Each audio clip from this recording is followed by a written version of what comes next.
Hello and welcome to this quick video on how to opt into the Mountain Blade 2 Bannerlords beta. If you haven't downloaded it already, I would recommend you do it because it's a really good update. And without any nonsense, let's just get into it. So first you need to open up your Steam and you go to your library and here you'll have all your games.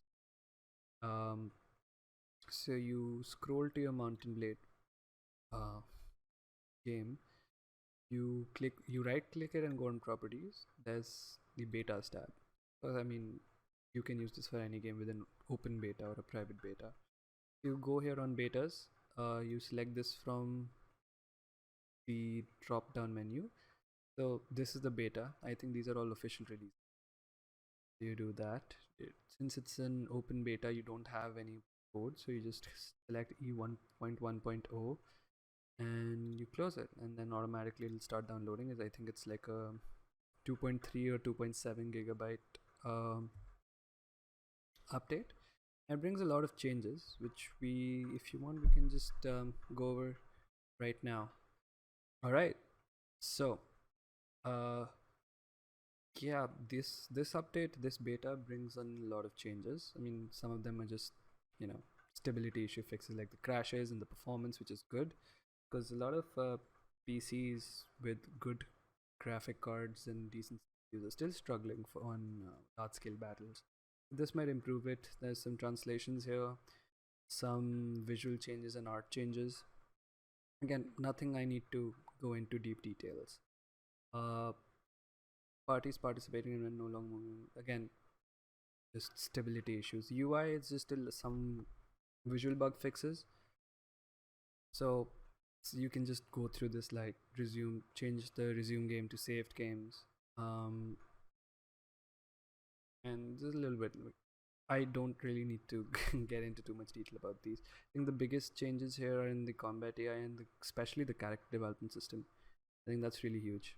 In the combat AI, I think this one's pretty good. The skill points in the current weapons governing skill instead of the overall character level. So you could have high level character who has, let's say, really terrible skills in crossbows, but he'd still be good with crossbows. So now your current weapon skill will determine how good you are with the weapon. You can't really have, like, let's say somebody who's a very high level character and good at one-handed weapons. You can't just hand them a polearm on a horse and they'll be decent at it. So you'll have to take a look at your companion and NPC skills. And fix some bandit AI issues, which I'm guessing is bandits and looters now surrendering. If you, let's say, encounter them with like 100 something troops and they have only like 10 or 12 people in the parties, they'll surrender. You'll just get their loots. It's gonna stop how people farm XP by auto resolving. Character development system, let's just get into this. So level 1 characters now start with 120 skill points. I think that is huge. Simply because if you are looking to start a new playthrough, I don't remember what the previous skill point number was, but now you start with much more skill points, so you could probably spec a little better in some things. Reduced XP required to learn higher skill levels. So if you're in, let's say, the 1.0.10 normal version or 1.0.9, no matter what version you have, if you've not updated, and you get into the beta, let's say you use a one-handed weapon, a lot of XP would be added to it. Like, you'll notice the second you either ride a horse, trade some prisoners, or whatever it is, you'll gain a lot of XP.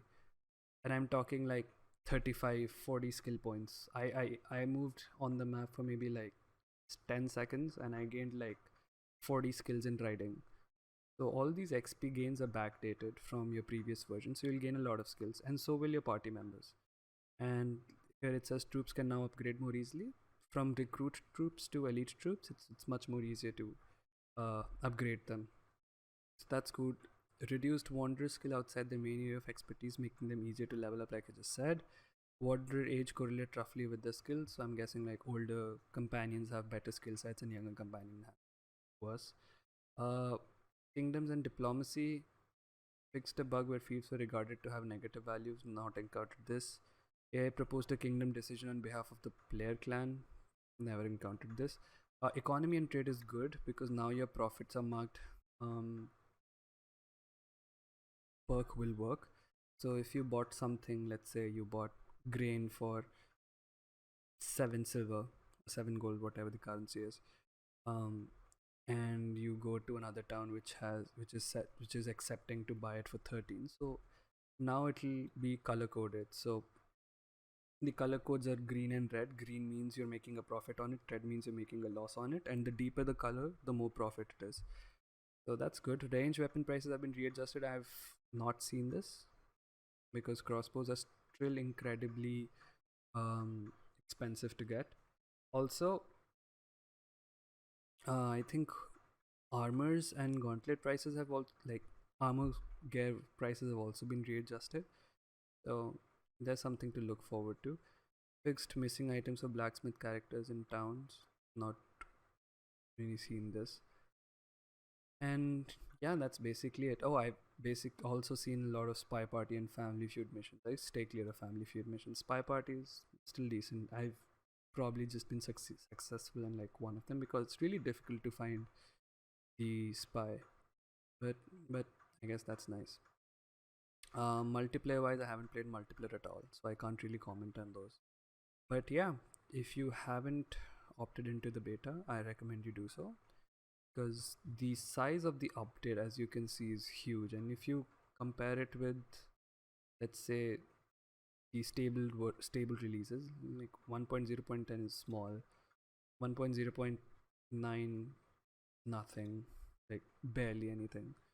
1.0.8 again same, and if you look at the beta branch adds in so many fixes, so the size of the update is obviously a reflection on that.